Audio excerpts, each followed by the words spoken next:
And welcome to our third and final Fleet Management Awareness Month webinar.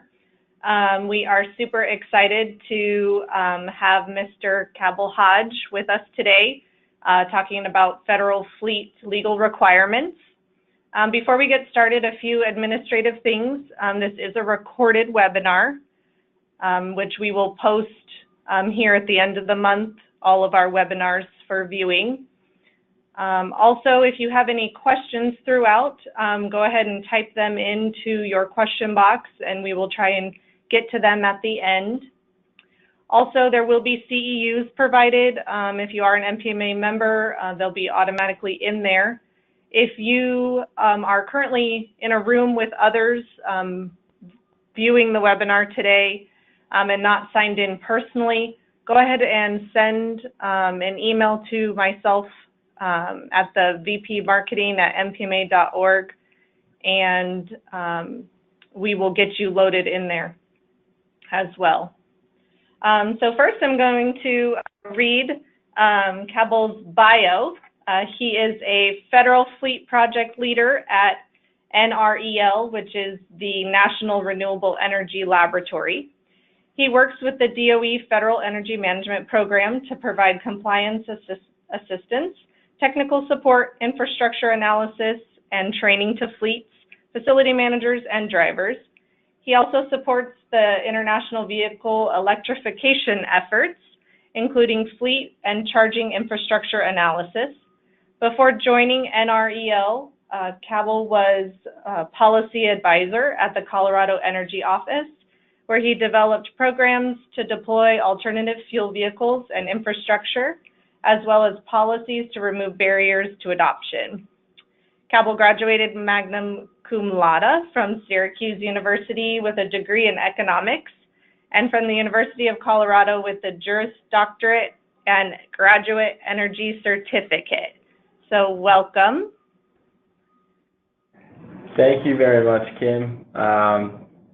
Guess the bio I sent you, as I listened to it, felt a little long-winded on my part, so apologies for everybody listening to that. Presentation's all yours. Okay, all right, great. As Kim mentioned, among other things, I'm a lawyer by training, and so I really like getting into the weeds on the legal requirements side of the federal fleet program. And so I'm going to talk about some of that. I'll try not to get too deep in there, but I do want to provide you guys a lot of information. Hopefully it's helpful.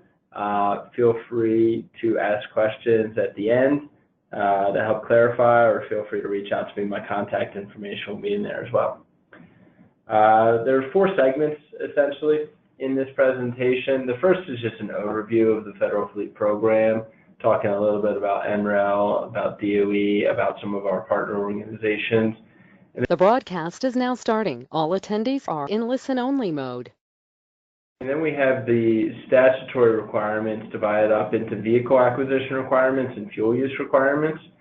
There's also some efficiency information that's sort of in both parts, and that comes up again when we talk about Executive Order 13834. So NREL, the National Renewable Energy Laboratory, has been around since 1977. Played with a few different names until it was designated as a national lab in 1991. And we are the one national laboratory of the Department of Energy that focuses almost exclusively on renewable energy and energy efficiency and sustainable transportation.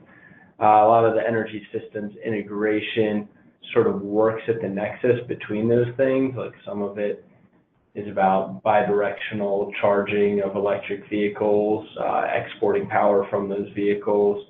We've got a whole facility that's designed to integrate a number of different systems.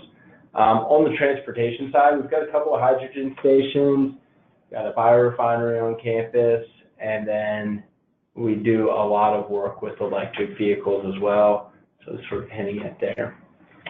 And I work on the federal fleet project supporting the Department of Energy Federal Energy Management Program. They have this cool pie circle that illustrates the different segments in which they work. And the fleet one falls obviously within the facility and fleet optimization section of the pie. FEMP has been charged with promoting the conservation and efficient use of energy and water.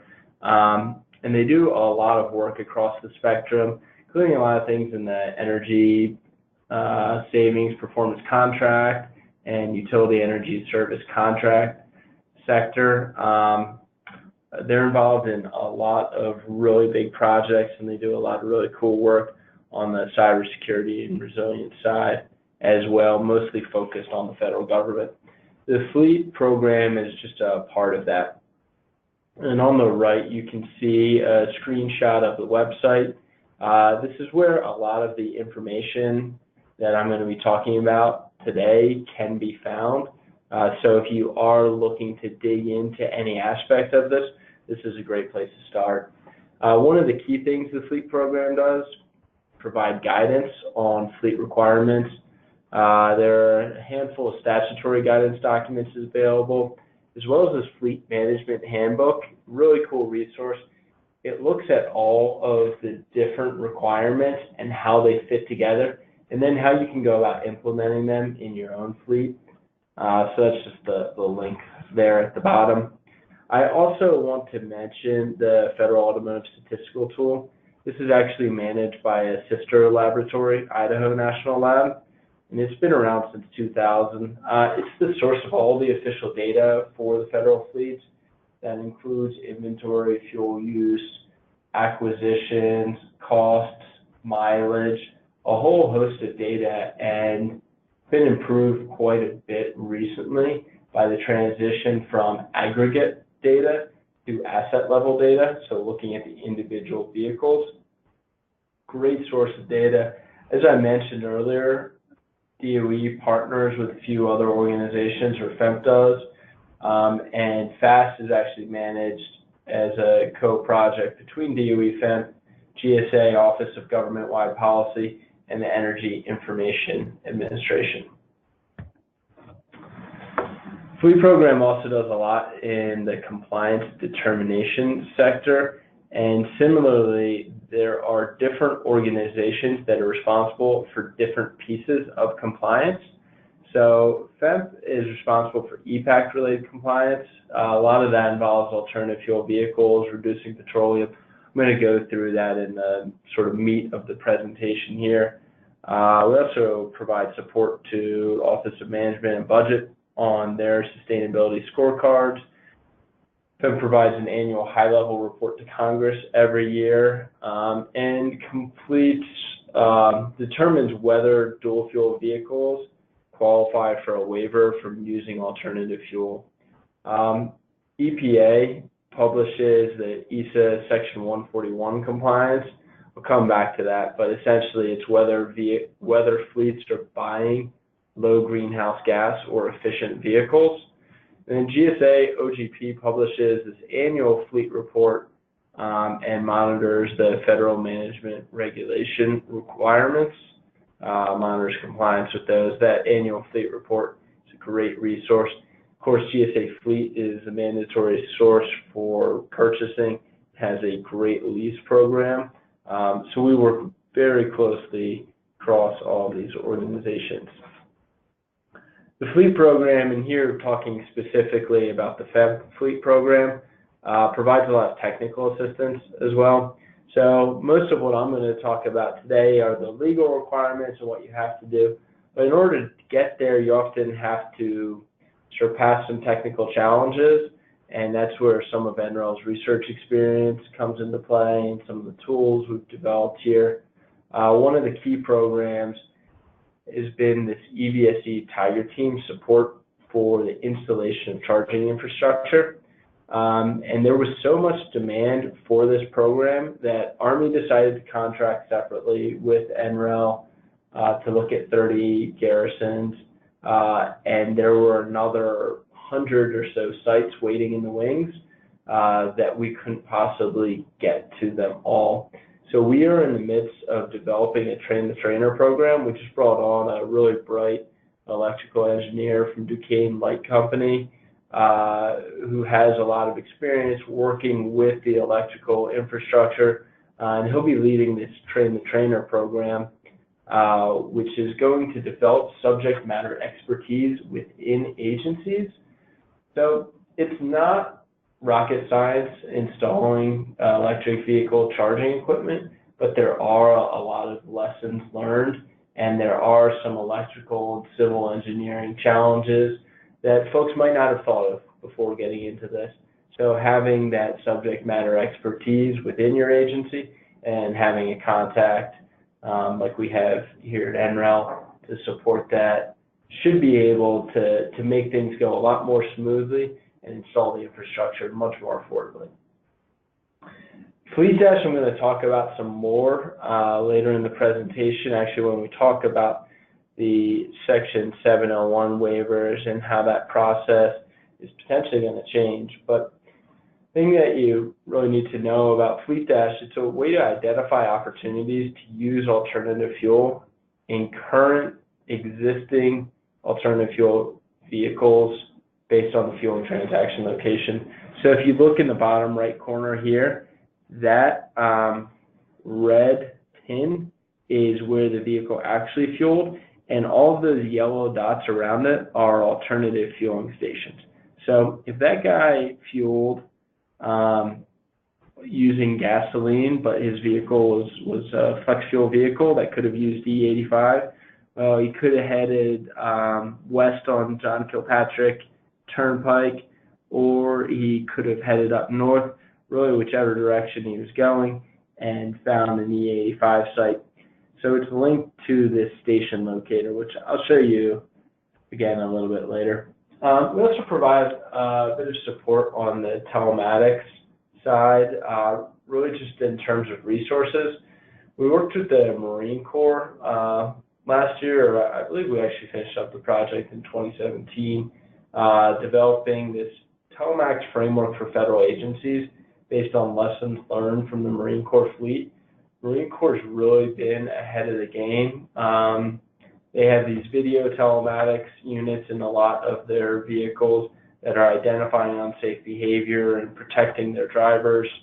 And then to complement that, we developed a little parameters checklist. So things that you would want to include if you were acquiring telematics and how you could use them. So, you know, what makes sense for a given purpose, and that might change. We've got a number of projects coming out in this fiscal year as well. So some resources you can look forward to: a cybersecurity toolkit, looking at telematics, EVSE, and connected and autonomous vehicles. Transportation resilience framework, looking at how to integrate that with an energy resilience framework or an overall resilience. And then some resources on federal shuttle sharing. Currently, this is a bit of an issue in DC, where there are a number of agency-owned shuttles that are only available for people within that agency, and maybe even the people within the agency aren't aware of how they can use them. So we're trying to aggregate all of those into a single map with some timetables associated with them and some codes to indicate whether they're accessible to folks outside of that individual agency. And hopefully using some of that data, we'll be able to do some analysis and figure out if there are some overlapping routes and maybe some contracts coming up where we could share the burden. The last thing I think I'm going to mention before we get into the statutory requirements is this Interfuel monthly meeting. It's a working group meeting, and it includes technical presentations from subject matter experts, fleets, and private companies. Next month, we're going to talk about grants available from Electrify America for EVSE. There's always a legislative briefing in there, and in FY 2018, we added a SharePoint site, which you can see on the right here. It's just a way to house the documents and provide information on upcoming meetings and announcements. So into the vehicle acquisition requirements, this slide gives more of an overview of all of the major statutes to pass since 1988 related to federal fleet management. And we'll actually talk about some additional ones. The 2011 presidential memorandum is sort of interesting that it's included here. So just wanted to note that even though that memorandum has been repealed, the language about conducting a FMAM survey and focusing on fleet efficiency and the reference directly to that memorandum shows up over and over in agency appropriation bills. So depending on your agency, I wouldn't be surprised if that was still a requirement that you follow that memo. And again, it focuses on the FMAM survey. And I'll show you what that looks like in the Code of Federal Regulations as opposed to the memo itself. All right, so I've mentioned EPACT 1992 a couple of times. And even though the Alternative Motor Fuels Act of 1988 was sort of the original requirement, EPACT 92 refined that quite a bit and set a specific target into statute, and that's that 75% of covered acquisitions be alternative fuel vehicles. I'll show you a little bit more what that looks like in a couple slides here. It also created 3 programs. These are really sister programs. So one's for the federal fleet. There's another for state and alternative fuel providers, where they also have to meet those mandatory AFE acquisition requirements. Then there's a voluntary program, Clean Cities.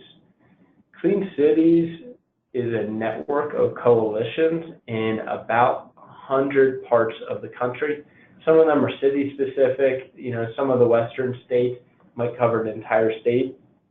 In Colorado, we have 3. We have one for Denver metro area, another for northern Colorado, and another for southern Colorado. So you can sort of see how that breaks down.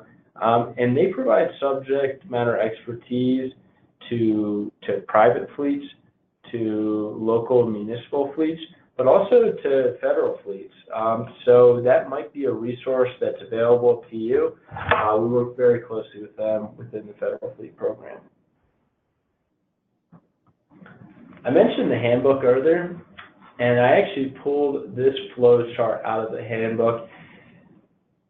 EPACT 92 is a requirement that is sort of easy to mix up. The way it's written in statute is that 75% of covered light-duty vehicle acquisitions need to be alternative fuel vehicles.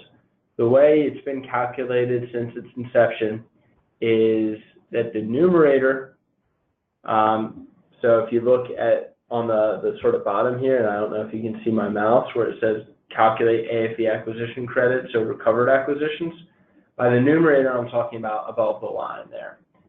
And that's going to be all AFE acquisitions plus biodiesel credit. So you get credit for non-covered AFE acquisitions, but they don't count against you.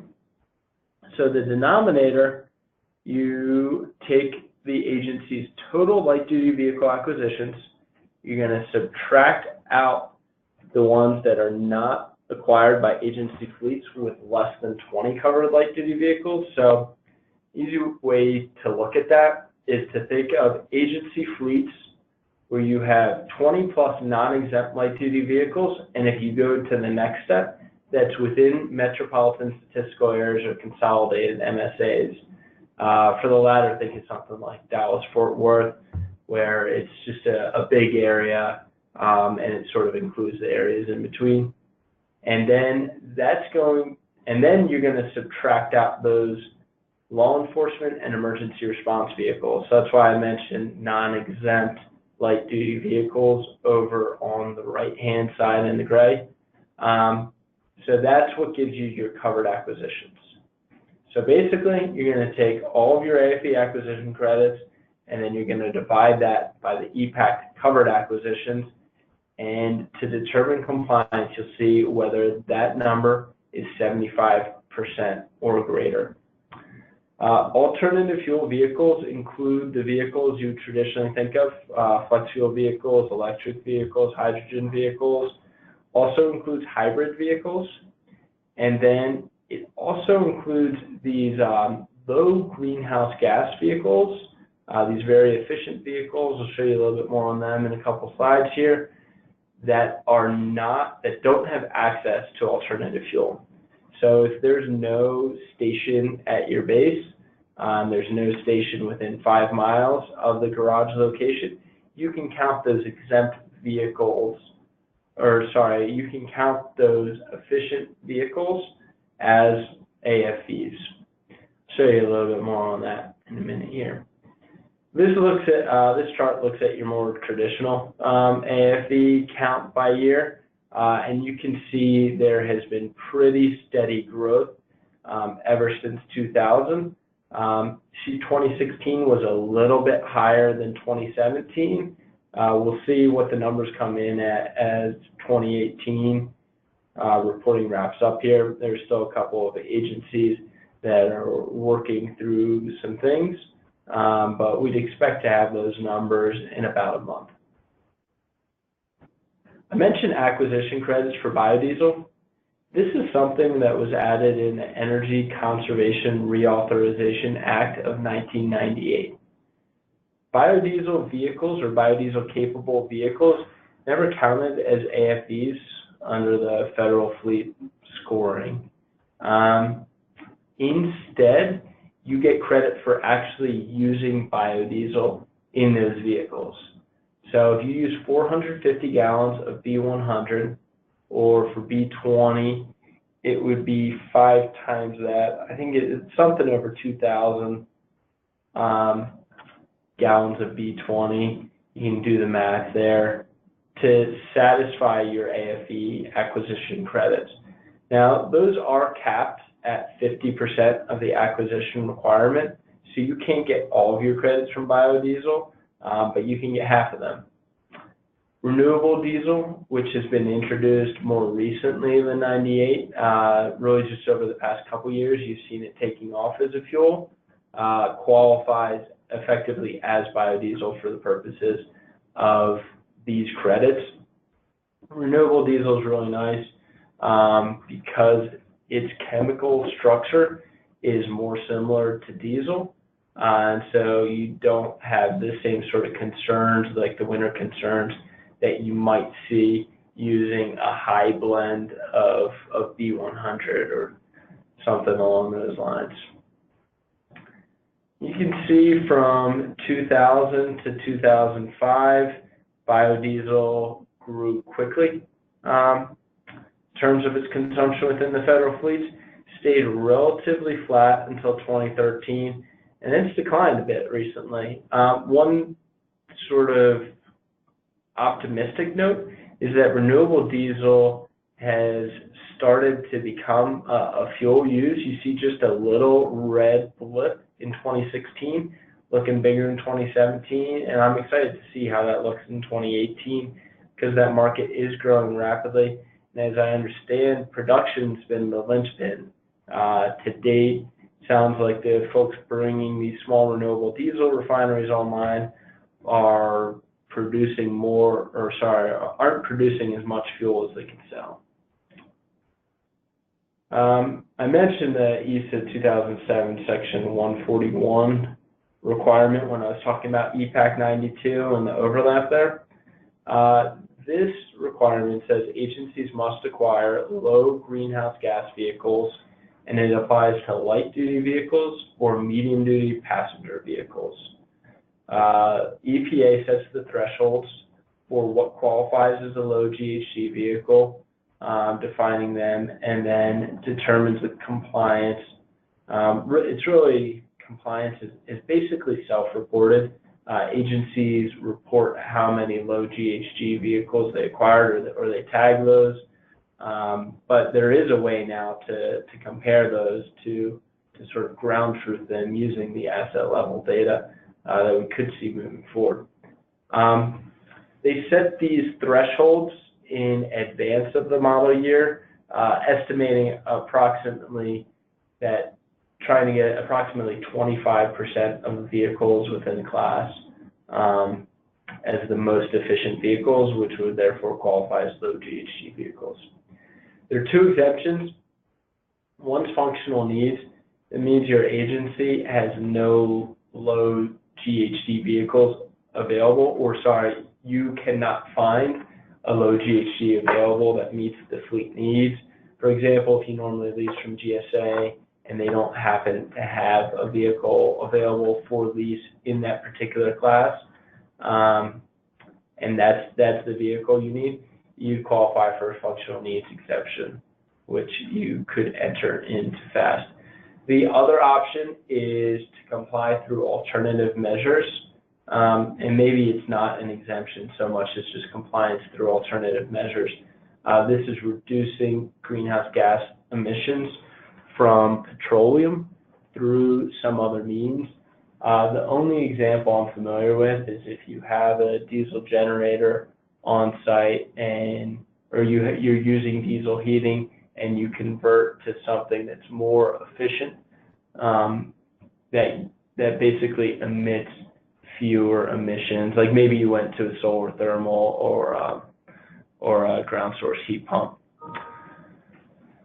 You can find more information on this, including a full guidance document, at this link in the bottom right, the EPA link. Speaking again for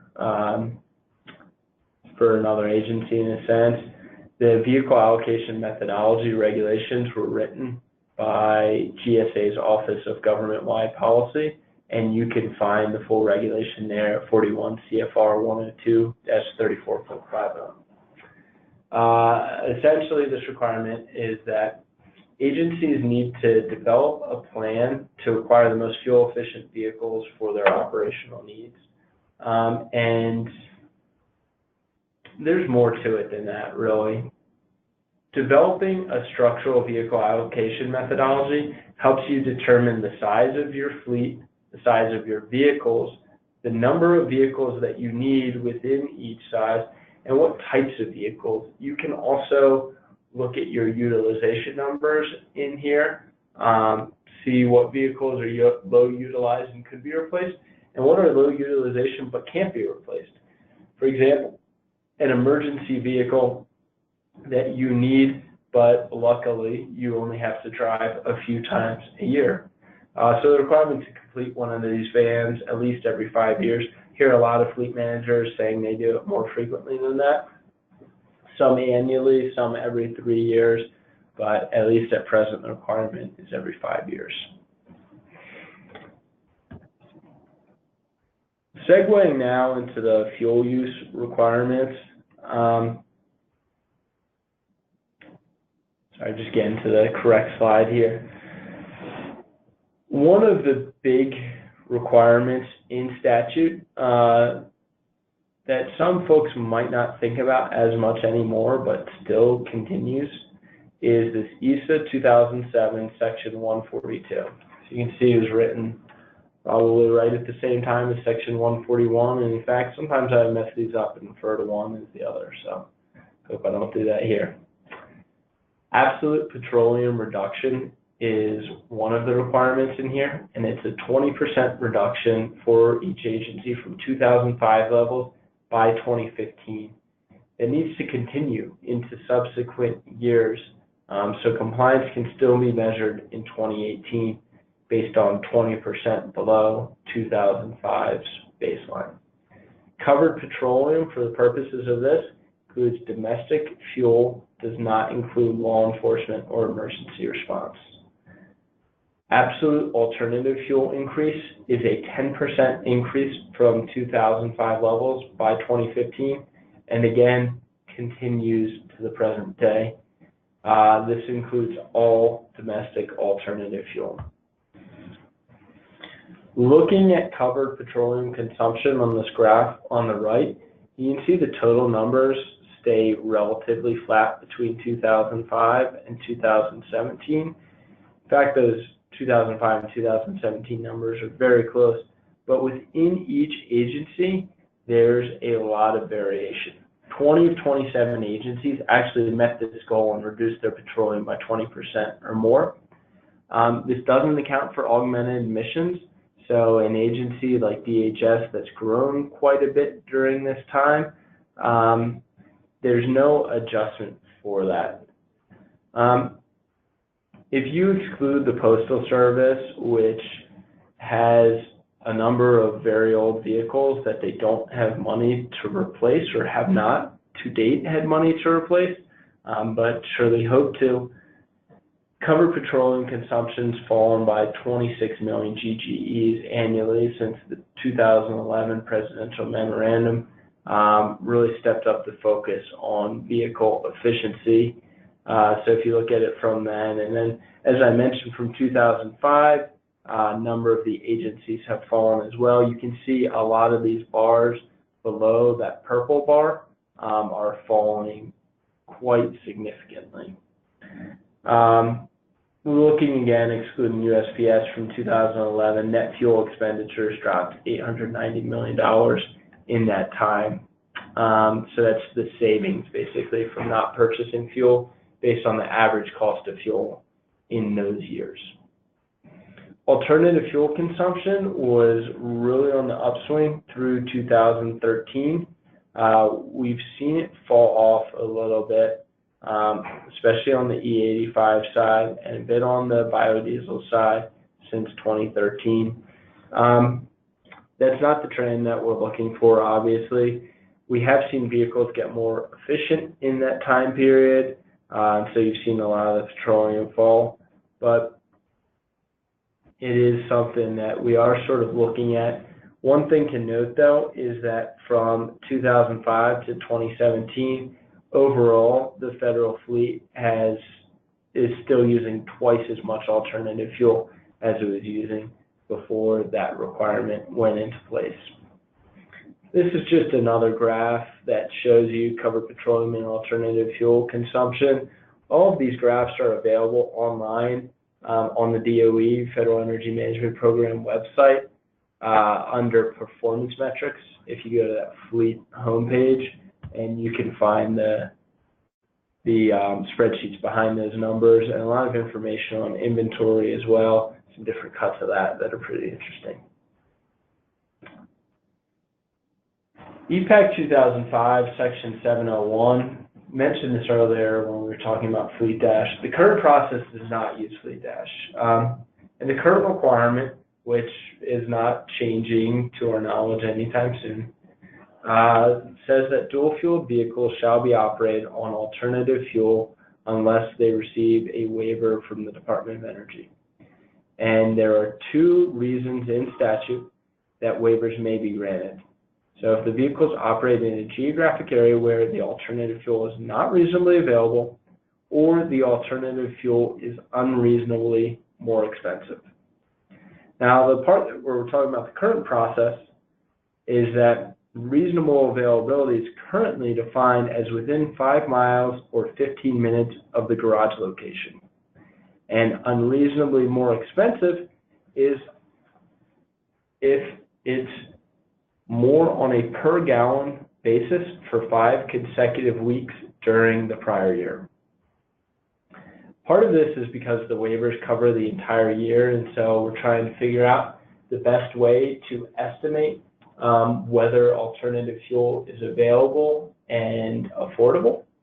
But it's not a perfect process by any means. For one, vehicles frequently travel outside of their garage location. In fact, that some vehicles' mission is to go out and travel across the country. So garage location is an approximation of operating area. It's not a perfect one. A second issue, and I'm on the second bullet point here, is that the station issues are redundant. So if the fuel price at a given station is high and somebody provides that information, the way we currently receive the data, we only see that information associated with that one fleet of vehicles. And by fleet, I'm not talking about agency-wide even. It's really like this vehicle that's located at this location of these types, and we can't necessarily apply that, or we don't really have a way to apply that to the other agency vehicles, and especially to vehicles in completely different agencies. So that's if a station is closed or something like that. we kind of get that data over and over again. The fuel prices are going to vary by the time of year. So even if the fuel price of E85 is more on a per gallon basis for 5 weeks in early 2019, doesn't mean that it is for the other 47 weeks. It's a very time-consuming process on the part of the agencies and on DOE's part as well. I'm going to skip the other parts of the current process because I think I mentioned them previously. The proposed process is that agencies simply request that waivers be reviewed in Fleet Dash.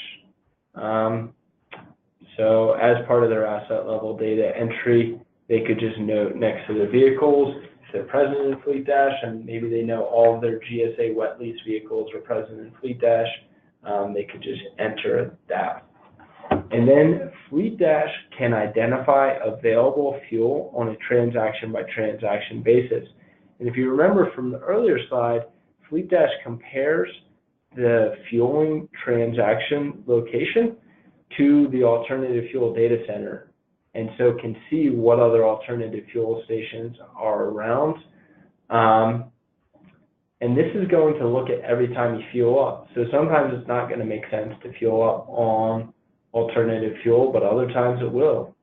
And the waivers would be granted in this case on a transaction by transaction basis. So instead of receiving a waiver for the entire year or not, you would receive a waiver for, say, 100 of your transactions, but not another 50. And maybe in the other 50, you used alternative fuel 40 times. And so you'd be 80% compliant on that particular vehicle. If that makes sense. The fueling station issues in this case can be applied government-wide because we can flag the stations with their issues. So, for example, we know that a station is not accessible to federal fleets, like a municipal station, and we can just exclude that effectively from the analysis. The same thing with cost, and we can apply that cost for a month or however long the fuel is more expensive, but not necessarily for an entire year. This should streamline the process quite a bit. Should make life a lot easier for the fleet managers and let them focus on actually managing the fleet. This is just a screenshot of the spreadsheet that we get from agencies, which you can't read, obviously, because you need basically a bigger screen and you can only see little parts of this at a time. It's such a big spreadsheet. But then you look at the right, again, this is a screenshot from Fleet Dash. So this is a vehicle that fueled at that red pin in Idaho Falls, and there was an alternative fuel station a couple miles up the road. And so that's a case where they are required by law, because they're operating in an area with access to alternative fuel, to use that station. There are a couple of provisions in here regarding alternative fueling infrastructure. I kind of looped this on, or included this in the table of contents under fueling, but in a sense, it's its own separate section. Coming back to ESA 2007, this is section 246, and the requirements that federal agencies install at least one renewable fuel pump at each federal fleet fueling center. Notice it says renewable fuel as opposed to alternative fuel. So that includes electricity and hydrogen if they are produced from renewable resources. So if you are getting electricity from a solar array on campus, then an EVSE qualifies as a renewable fuel pump. It doesn't apply to all agencies everywhere. Similarly to the other statutes, it's limited to the places where it really makes sense. So these are federal fueling centers with at least 20 of those EPACT covered vehicles in an MSA or CMSA, with at least 100,000 gallons of any single fuel dispensed annually. That's normally gasoline or diesel, about 100,000 gallons. But you're talking about a fairly large fueling center, in which case it probably does make a lot of sense to install an alternative fuel station rather than going off base. You know, for example, if you're at an Army garrison or naval base, you might not want to go off base. You're using all your fuel on base, so it makes sense to install the alternative fuel or the renewable fueling station right next to this fueling center.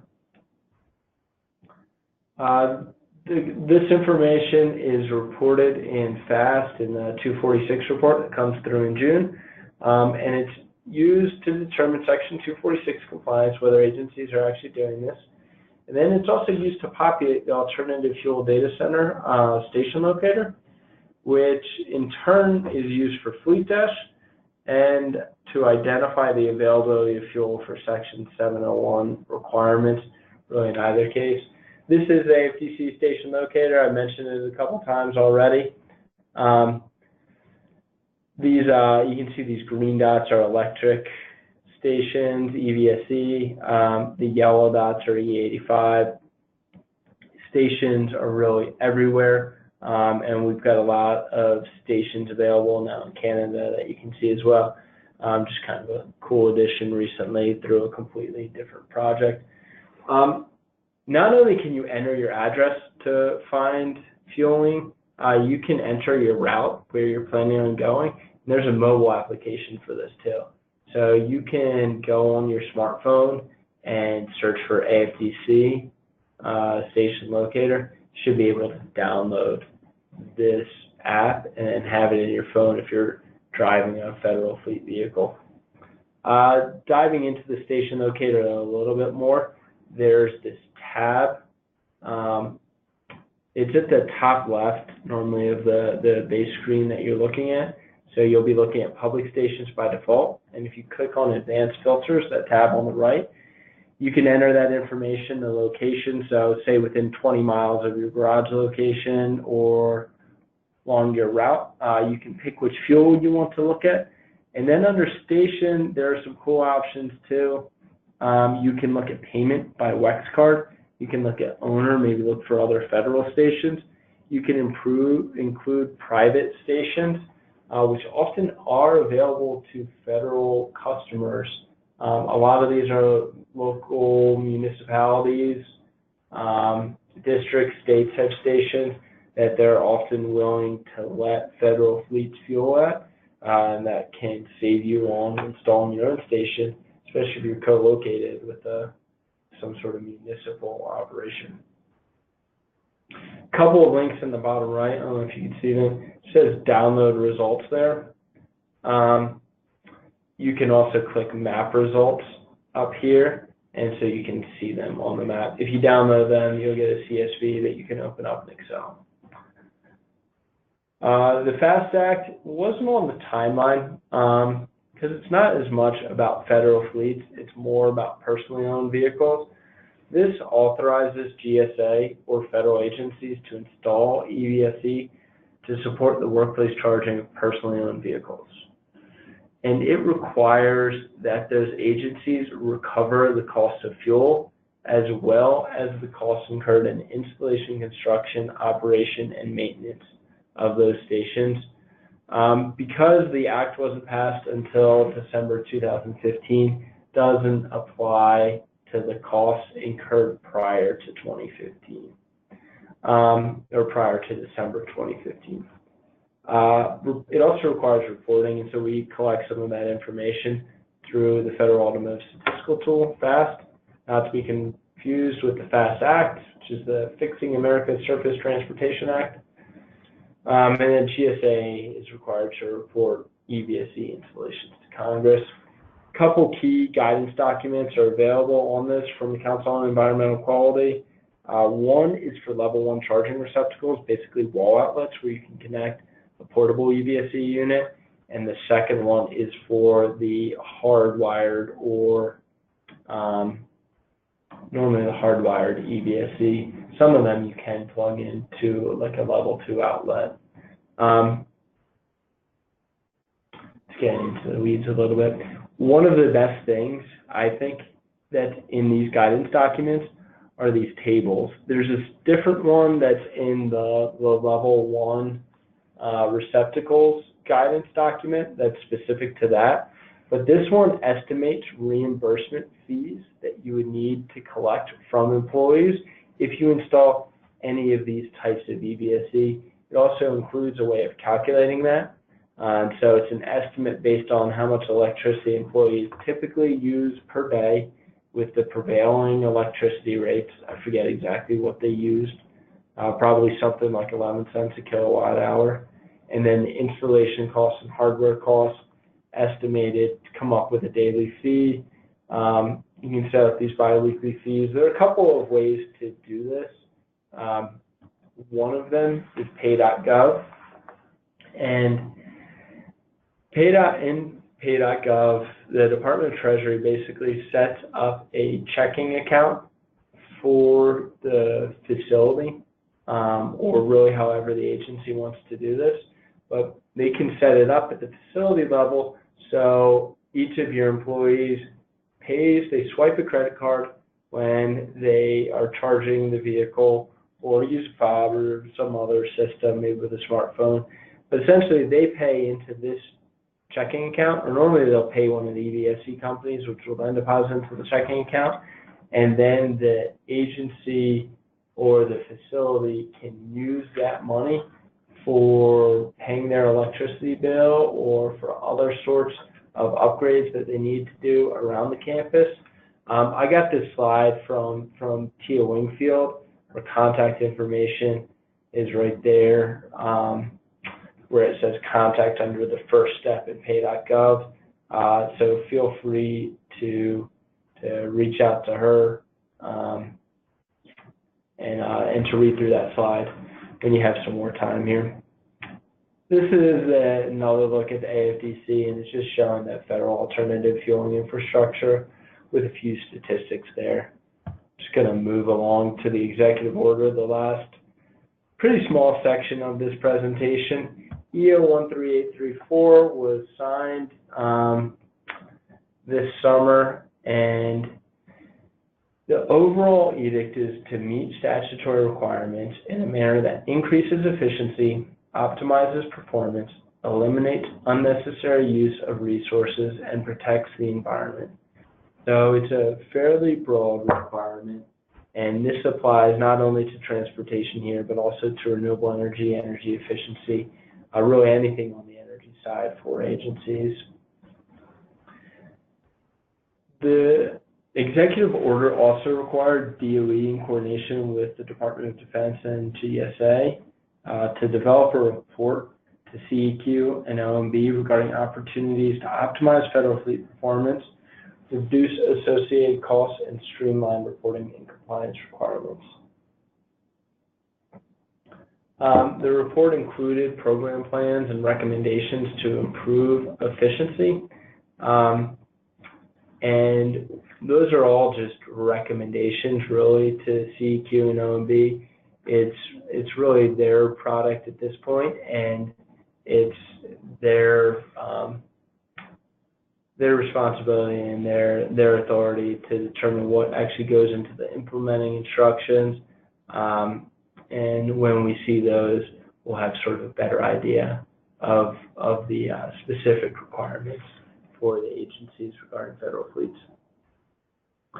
EO 13834 supersedes the prior executive order 13693, which had a primary metric of reducing greenhouse gas emissions per mile. Agencies were doing pretty well on this. 22 of 32 had met the FY 2017 milestone. You can see that greenhouse gas emissions were falling, and those are really just a way of approximating the efficiency of the fleets and their use of alternative fuels. And so sort of regardless of the emissions, you're seeing the fleets becoming more efficient, and that's a big win. Anticipate outcomes from EO 13834. I think we may see a new efficiency metric. We'll probably want to review fleet requirements, in the report we identified, say overlapping requirements here. Basically, some ways that maybe we can streamline that. There are definitely ways to streamline reporting requirements, especially on that 701 side, perhaps some other areas as well. And then just opportunities to reduce costs. So what supplemental actions can minimize expenditures and improve efficiency. So that's my last slide. My email address is right here. So I guess I can turn this back over to Kim and open things up for questions in the last 10 minutes that we have. Thanks so much. Also, just to note, I think if some of you who were on the call right at 11 kind of missed our introduction. I think you were all still on hold for a few minutes while we had gotten started. So just again to reiterate, this is a recorded webinar. The CEUs will be issued to our MPMA members, and if anybody is on the line in the room with someone and we don't see your name up on our screen in the list, to go ahead and send that over. I do have one question already, if you'd like me to ask that one for you. It says, would Fleet Dash be available to DOE only, or could the prime contractor responsible for fleet have access to Fleet Dash? So if there is a contractor working for DOE, it's up to DOE's fleet manager to determine who gets access to that. Also, to clarify, Fleet Dash is available to a number of agencies. Mark Singer, who's the lead on Fleet Dash, has a full presentation that could go an hour or more. I would expect to be included on the agenda at Fed Fleet, among other spots. But he's got a slide in there that shows all of the agencies that are included, and it accounts for somewhere in the neighborhood of 75% of federal fleet vehicles, but more in terms of just total agencies. So I would reach out if you work for DOE as a prime contractor to Mert Williams, and feel free to email me if you need a connection or don't work with him.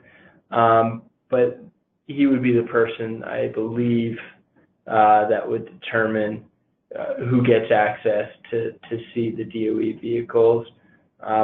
Commonly, it's only folks within that agency, but effectively, it's that agency's data, and so we let them make the call.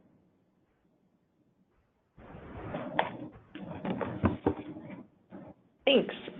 I am not seeing any other questions. If anybody on the line has any other questions for Cabell, please feel free to post them. If not, again, his email address is there for you. You can, I'm sure he'll be welcoming to questions afterwards if needed. So.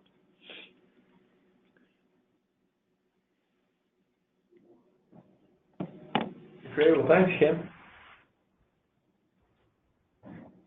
Thank you. Great presentation.